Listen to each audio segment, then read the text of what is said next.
Chapter 15. I could feel the skin of the mask tightening around my face. My cheeks burned.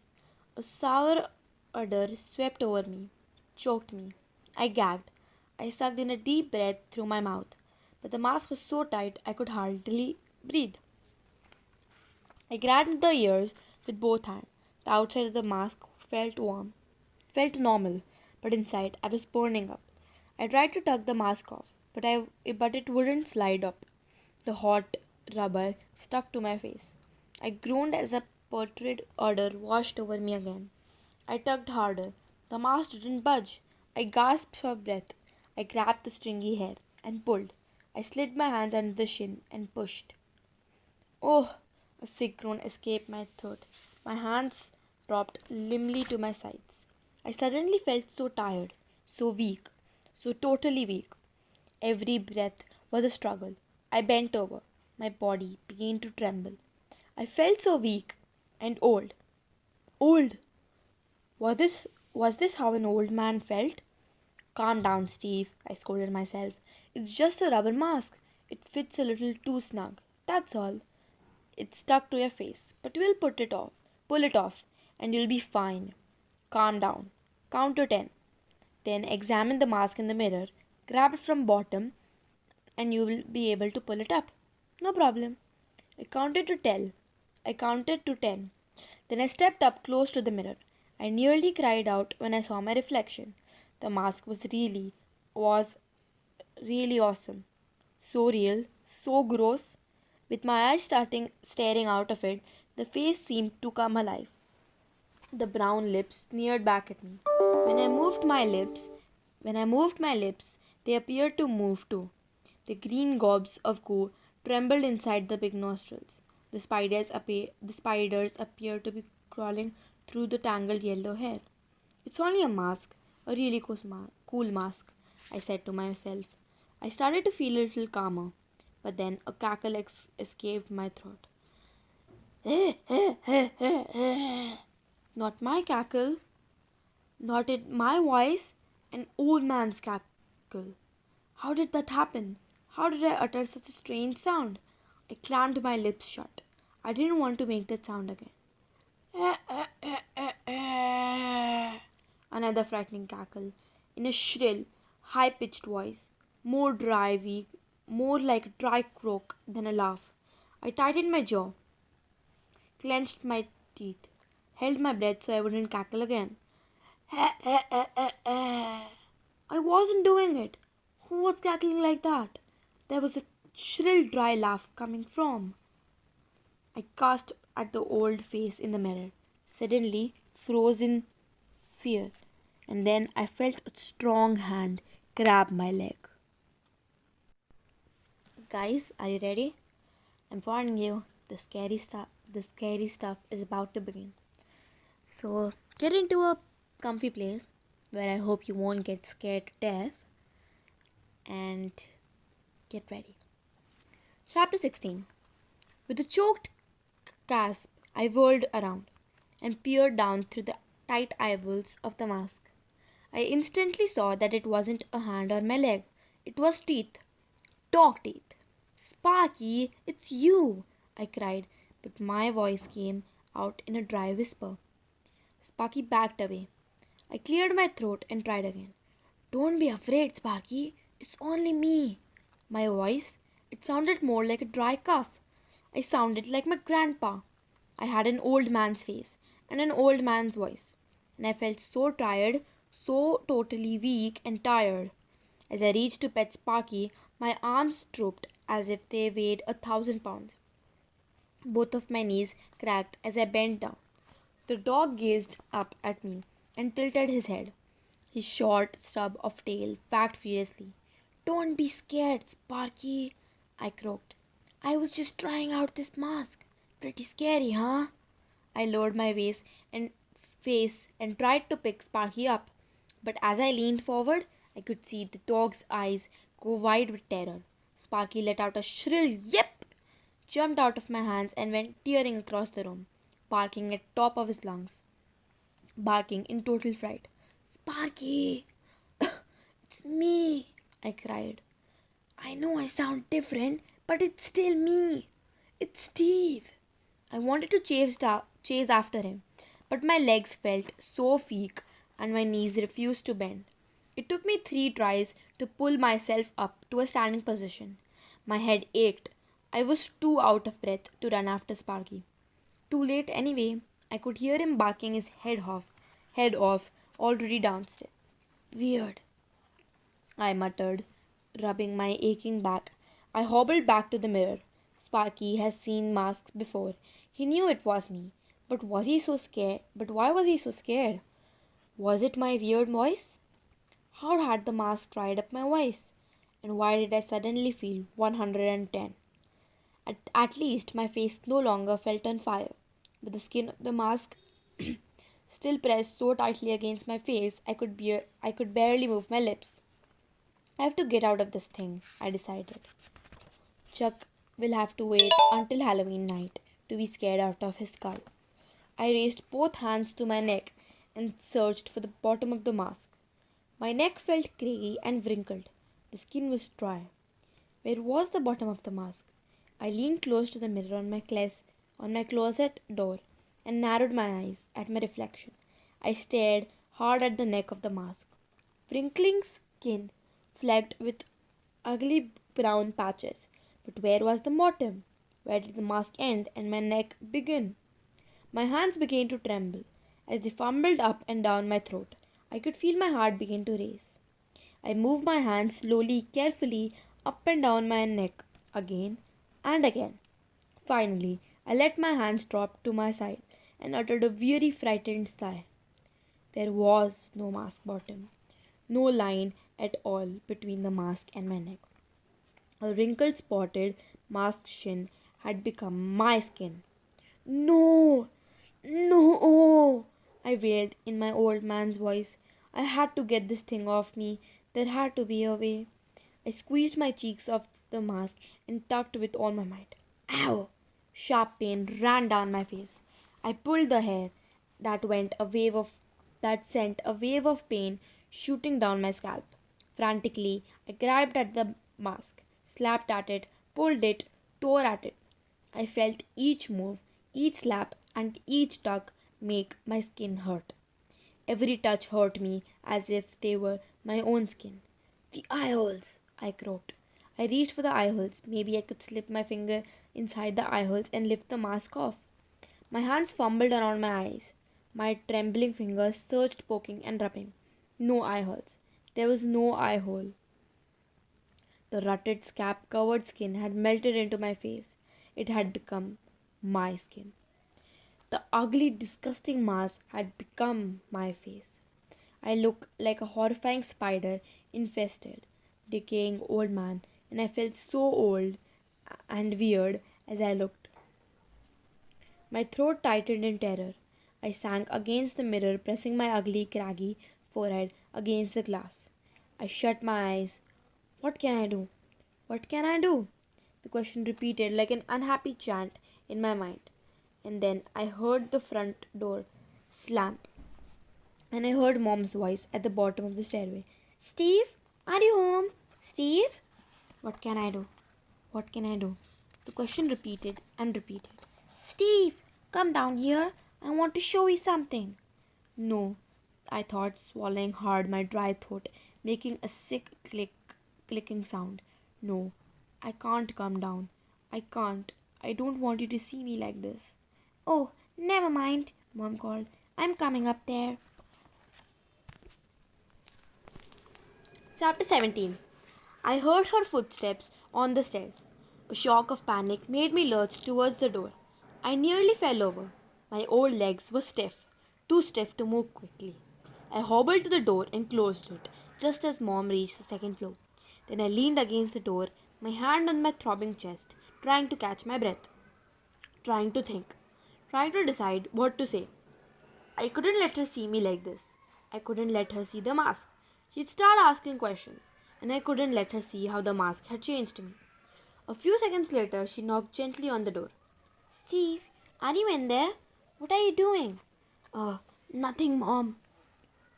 Well, may I come in? I brought you something. Not right now. I croaked.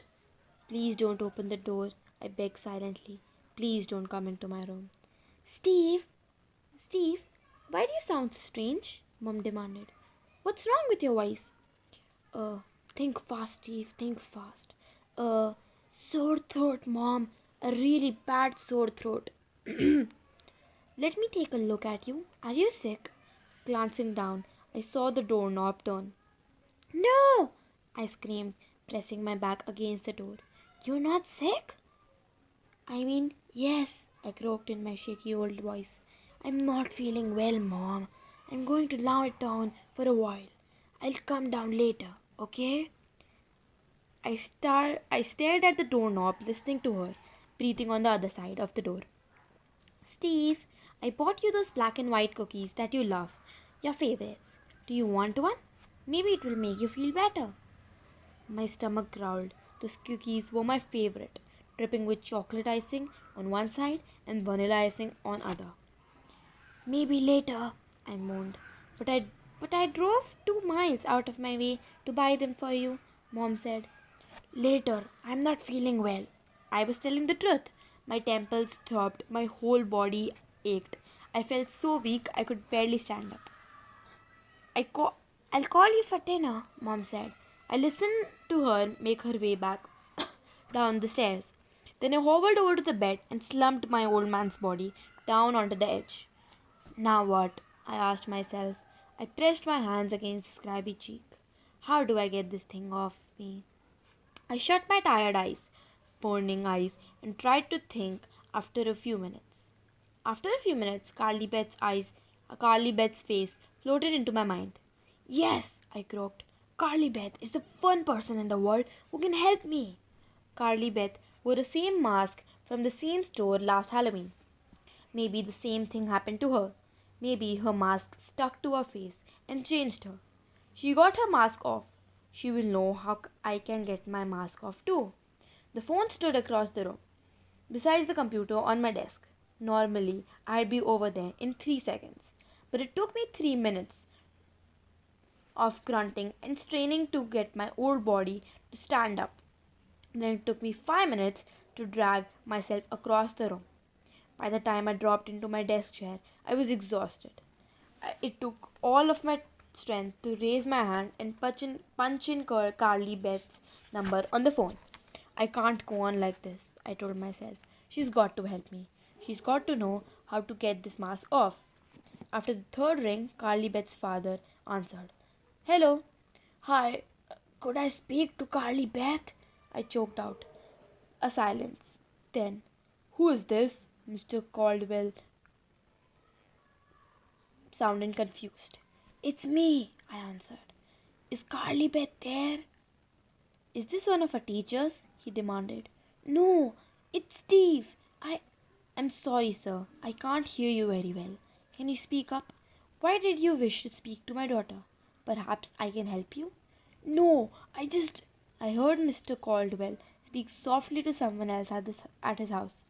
It's an old man asking for Carly Beth. I can barely hear him. He won't say who he is. He came back on the phone. Are you one of the teachers, sir? Where do you know my daughter from? She's my friend, I croaked. I heard him turn to again to someone else in the room, probably Carly Beth's mom. He muffled the phone with his hand, but I heard what he said. I think it's a nut, some kind of crank call. He turned to me. Sorry, sir, my daughter can't come to the phone. He hung up. I sat there listening to the buzz in my spider filled air. Now what? I asked myself. Now what will I do? Chapter 18. I must have fallen asleep in the desk chair. I don't know how long I slept. I was awakened by Dad pounding on my bedroom door. Steve, dinner time, he called in. I sat up with a start. My back ached from sleeping sitting up. I rubbed my wrinkled neck, trying to rub away the stiffness. Steve, are you coming down to dinner? Dad asked. I I'm not very hungry, I croaked. I'm going to take a nap, Dad. I think I'm getting sick. Hey, Don't get sick the night before Halloween, he replied. You don't want to miss out trick or treating. I'll be okay, I stammered in my hoarse voice. If I get a good night's sleep, I'll be fine. Yeah, right. I'll be 150, but I'll be fine. I let out an unhappy sigh. We'll bring you up some soup or something later, Dad called in. Then he disappeared downstairs. I stared at the phone. Should I try Carly Beth again? No, I decided. She won't believe it's me. She'll hang up the way her father did. I scratched my ears. I could feel the spiders crackling around in them. I touched the bare spot on top of my head where the skin was ripped apart. The skin was soft and wet. I could feel the patch of hard skull that showed through. Oh, another long sigh. I've got to think, I told myself. I've got to think of a way out of this. But I felt so weary, so sleepy. I pulled myself up and slumped to my bed. A few seconds later, I fell sound asleep. I awoke to bright sunlight streaming through my bedroom window.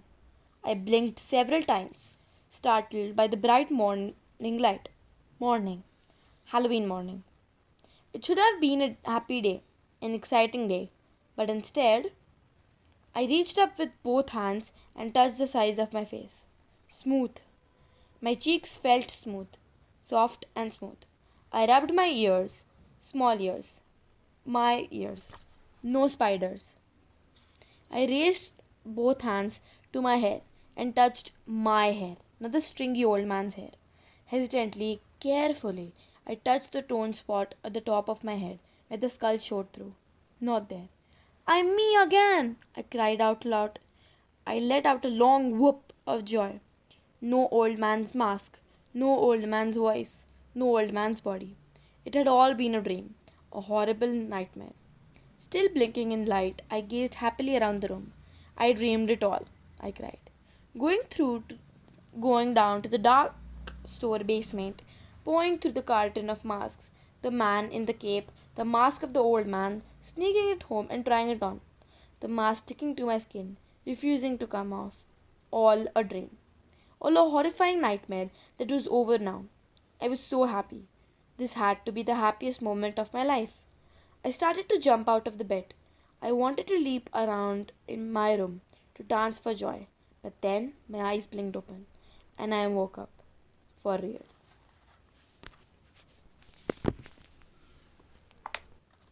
Chapter 19. I woke up for real, and knew that I had only dreamed, that it was all a dream.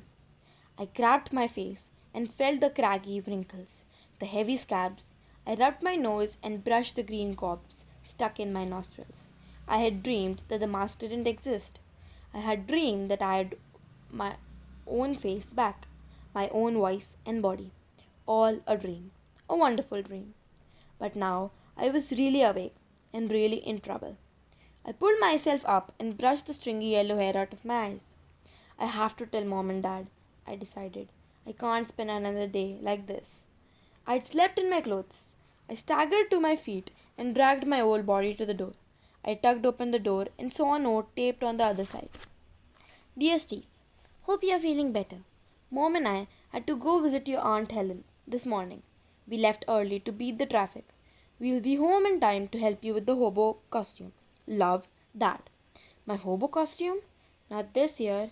Besides, since I was now at least 150, I was a little old to go trick or treating. Crinkling the note in my hand, I made the long trip down to the kitchen, holding on to the banister, taking one step at a time. I had sudden craving for steaming bowl of oatmeal, meal, and a cup of hot milk. Oh, oh no! I croaked. I was starting to think like an old man. I made myself a breakfast of orange juice and cornflakes. I carried it to the table and sat down to eat.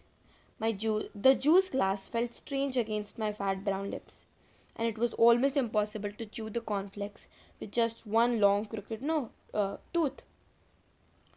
What am I going to do? I moaned out loud. Then suddenly I had an answer. I decided to go ahead with my plan to terrify the first graders. Why shouldn't I pay back those bratty kids for all the trouble they gave me the day after day on soccer field. Yes, I decided. When mom and dad get home, I'll greet them and show off my old man costume.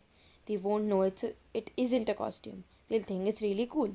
Then, later, I'll go to the spooky old carpenter mansion to meet the kids. I'll scare the fi- I'll scare the first graders out of their masks. And then what? Then I'll find Carly Beth. It won't be hard to find her. She's having a Halloween party at her house after trick or treating. I'll find Carly Beth and get her to tell me how the horrible how to remove the horrible mask. Then I will be a very happy guy. Sitting there alone in the kitchen, struggling to choke down my cornflakes, it seemed like a really good plan. Too bad it didn't work out the way I hoped. Chapter 20. When mom and dad returned home that evening, I hobbled downstairs to greet them. They both gasped when they saw my ugly, scabby face.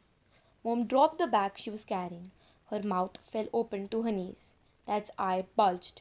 He stared at me for a long time. Then he burst out laughing. Steve, that is the best costume, he exclaimed. Where did you get that? It's disgusting, Mom said. Ooh, I can't stand that open patch on the top of the head. And that horrible hole in your tooth. Dad walked in a circle around me, admiring my new look. I had put on the patched black suit and I wore as my hobo costume, and had found out one of my grandpa's old canes in the closet, which I leaned on now. It's great, Dad exclaimed, squeezing my shoulders.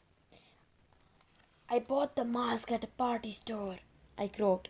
It was almost the truth. Mom and Dad exchanged glances. The old man's voice is very good, Mom said. Have you been practicing? Yes, all day, I replied. Do you feel better? Dad asked. We didn't want to disturb you this morning since you weren't feeling good. Your mom and I had to leave so early. I'm feeling much better, I lied. Actually, my legs were trembling and my whole body was drenched in a cold sweat. Feeling weak, I leaned harder on the cane. Yuck! What's that in your hair? Mom cried. Spiders, I told her. I shuddered. I could feel them crawling over my head and in my ears. They are so real looking, Mom declared, raising a hand to her cheek. She shook her head. Are you sure you don't want to be a hobo? That mask must be so hot and uncomfortable. If you only knew how uncomfortable it was. Leave him be, Dad scolded her. He looks great. He's going to terrify everyone on the street tonight. I hope so, I thought.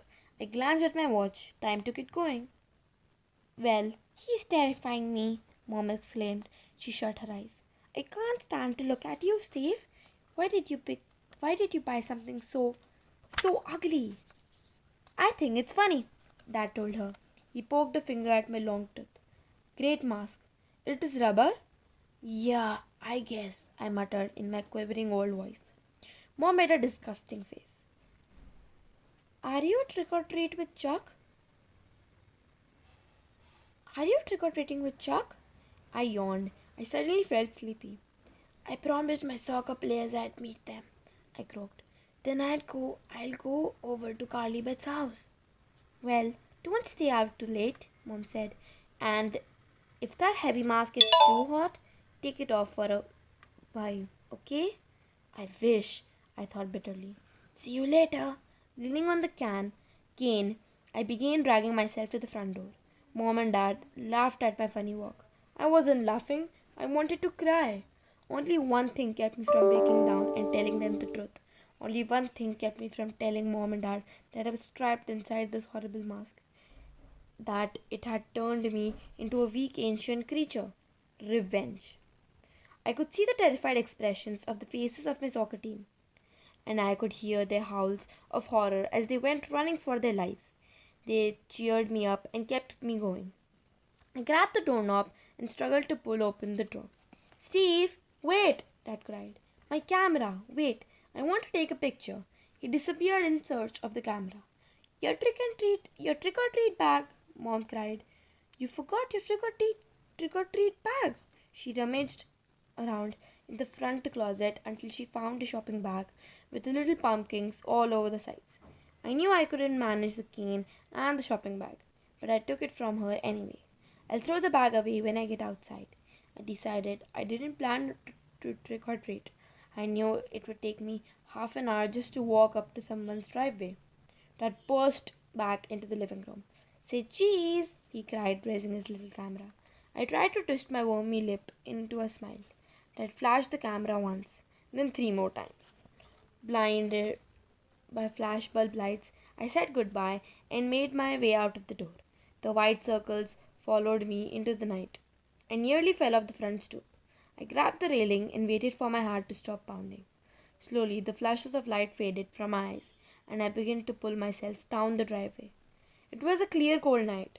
No wind at all. The nearly bare trees stood out as still as statues. I limped into the sidewalk and started in the direction of the carpenter mansion. There was no moon, but the street appeared brighter than usual. Most houses had all their front lights on to welcome trick-or-treaters. I stuffed the shopping bag into a trash can at the foot of a neighbor's driveway. Then I continued down the block, my cane tapping on the sidewalk. My back began to ache. My old legs trembled. I leaned over the cane, breathing hard. After half a block, I had to take a rest against a lamppost. Luckily, the carpenter mansion was on the next block. As I started on my way, 2 little girls came hurrying down the sidewalk, followed by their father. One girl wore colorful butterfly wings. The other wore lots of makeup, a gold crown, and a long fancy dress. "Oh, he's ugly," the butterfly whispered to her friend as they came near. "Yuck," I heard the princess reply. "Look at the green stuff in his nose." I leaned close to them, opened my lips in a snarl, and rasped, "Get out of my way!" The little girls both let out a frightened squeak and took off. Their father flashed me an angry stare and hurried after them. An evil cackle escaped my lips. Seeing their frightened faces gave me new energy. Leaning on my cane, I tapped my way across the street. A few minutes later, the carpenter mansion came into view. The huge old house stood dark and empty. Its stone turret rose up to the purple night sky like castle towers. Huddled under a street lamp at bottom of the weed-choked front yard stood my soccer team, my hogs, my first graders, my victims. They were all in costumes. I saw Power Rangers and Ninja Turtles, mummies and monsters, 2 ghosts, a beauty and a beast. But I recognized them anyway. I recognized them because they were shoving each other, and grabbing at trick-or-treat bags, shouting and fighting. I leaned against my cane, watching them from halfway down the block. My heart started to pound. My whole body trembled. This was it, my big moment. "Okay, guys," I murmured softly to myself. "It's showtime." Chapter 21. I was trembling with excitement as I dragged myself up to them. I stepped into the light, my wormy lips twisted into a frightening sneer. I stared from one to another, giving them a chance to see my terrifying face, giving them a chance to see the spiders crawling through my poking up through my hair, the wormhole in my tooth, the patch of skull poking up through my rutted scalp. They grew quiet. I could feel their eyes on me. I could sense their instant fear. I opened my mouth to let out a frightening growl that would send them running for their mommies. But Marnie Rosen, wearing a white bride's dress and veil, stepped up to me before I could get it out. "Can we help you, sir?" she asked. "Are you lost?" one of the Power Rangers asked. "Do you need directions? Can we help you get somewhere?" No. This wasn't going right. This wasn't the way I had planned, the way I dreamed. Marnie took my arm. "Which way were you headed, sir? We'll walk with you. It's kind of scary night to be walking around a strange neighborhood." The others pushed in closer, trying to be helpful to an old man. An old man they weren't the least bit scared of. "No!" I howled in the protest. "I'm the ghost of the carpenter mansion." I've come to pay you back for trespassing on my front yard. I tried to shake, but my voice came out in a weak whisper. I don't think they heard a word I uttered. I've got to scare them, I told myself. I've got to. I raised both hands together in the air as if I planned to strangle them all. My cane flew out of my grasp. I lost my balance and trotted backward. Oh! I let out a groan as I hit the sidewalk sitting up. They all cried out, but not in fear. They cried out because they were worried about me. Helping hands reached down to pull me up to my feet. Are you okay? Here's your cane. I recognized Duck Benton's scratchy voice. I heard murmurs of sympathy. Poor old guy, someone whispered. Are you hurt? Can we get you some help? No, no, no, no, no. They weren't terrified.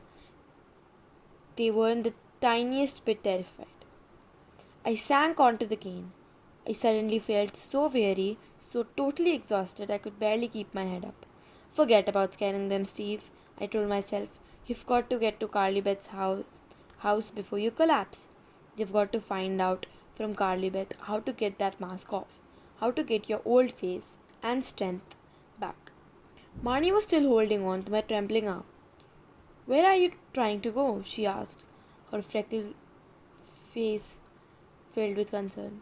Do you know where Carly Beth Cadwell's house is? I asked in a weak croak. It's on the next block across the street. I know her, brother, I heard Andrew Foster say. We'll take you there, Marnie offered. She gripped my arm tighter. Mummy stepped up and took my another arm. They began to walk me slowly, gently down the sidewalk. I don't believe this, I thought bitterly. They're supposed to be scared out of their costumes. They should be shrinking and crying by now. But instead, they're helping me walk. I sighed. The sad thing was, I felt so tired and weak, I couldn't have made it to Carly Beth's without their help. They led me halfway up the driveway. Then I thanked them and told them I could make it rest of the way. I watched them scurry away to go trick-or-treating. I guess Steve isn't going to show up, Tuck said. He was probably too big a wimp to go out on Halloween night, Marnie joked. They all laughed. Leaning heavily on the cane, I turned toward Carly Beth's house. The lights were all on, but I couldn't see anyone in the window. She probably isn't back from trick-or-treating yet, I decided. I heard chattering voices, footsteps on the gravel drive. I wheeled around to see Carly Beth and her friend Sabrina Mason hurrying across the lawn, heading towards the house. I recognized Carly Beth's duck costume. She wore it every year, except last Halloween when she wore that terrifying mask. Sabrina was some kind of superhero. She wore silver tights and a long silvery cape. She had a silver mask pulled over her face, but I recognized her long black hair. Carly Beth! I tried to shout, but her name came out in a choked whisper. She and Sabrina kept chattering excitedly as they hurried across the lawn. Carly Beth, please! I cried halfway to the house. They both turned. They saw me. Yes. Carly Beth! I cried. She pulled off her duck mask and took a few steps toward the driveway. She squinted hard to me. Who are you? It's me. It's me, I cried weakly. Are you the man who tried to call me earlier? She demanded coldly. Well, yes, I croaked. You see, I needed... Well, leave me alone, Carly Beth screamed. Why are you following me? Leave me alone or I'll get my father. But, I sputtered helplessly. The two girls spun away and began jogging to their house, leaving me standing there in the driveway, leaving me all alone, leaving me doomed.